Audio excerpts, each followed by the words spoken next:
that kind of like just brings us into the other conversation with Kemmy Raji, right?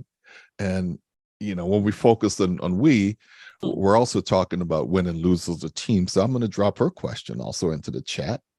And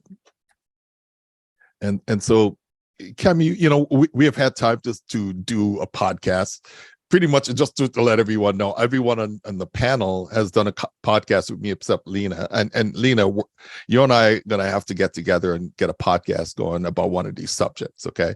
She's the only one who hasn't been on the podcast. But going back to Kemmy Raji, when you're talking about embracing this generative adaptive practice of win and lose as a team, we talk about shifting from individual accomplishments to the collective. So how does this experience shape your approach to, team resilience and growth-oriented feedback?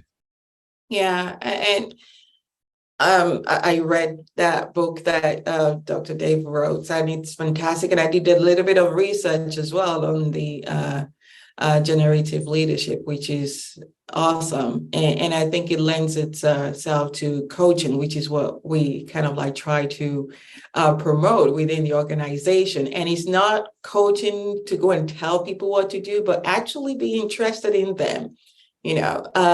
Understanding what they are doing outside of work. Not that you're intruding their private life, but we try to say we have our work life and then we have our personal life, but they kind of like overlap as well, So being interested in that person, being interested in your team and how their vision, personal vision, aligns to the organization vision, it's always important.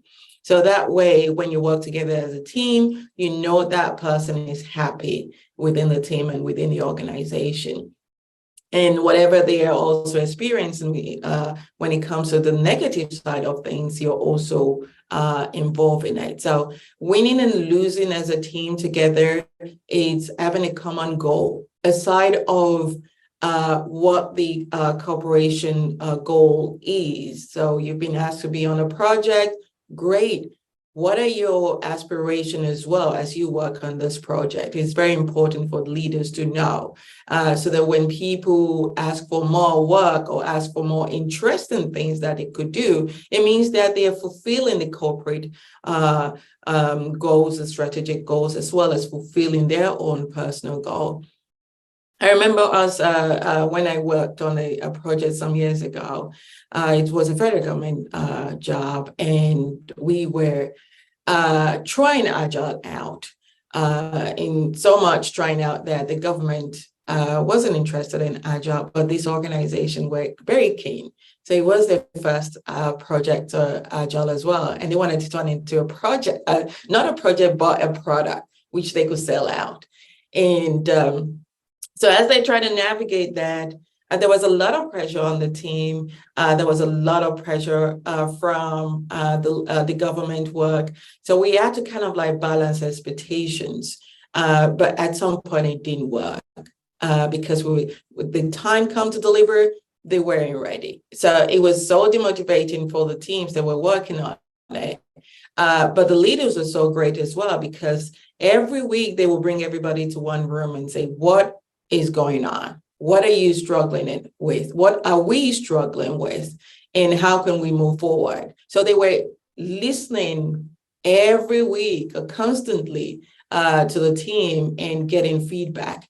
And based off that, we not only were successful in delivering the core part of that project, they also took on some of the other provinces' work as they were doing it, because they now had something to show for. It wasn't perfect, but it was just brilliant how the leaders were very great in incorporating people's feedback and people's opinions and thoughts around that. And it made the team to work. It was stressful, but people were happy at the end of the day. Yeah. And that's so beautiful, right? As we go from focus on we, willing and enabled, into win and lose as a team.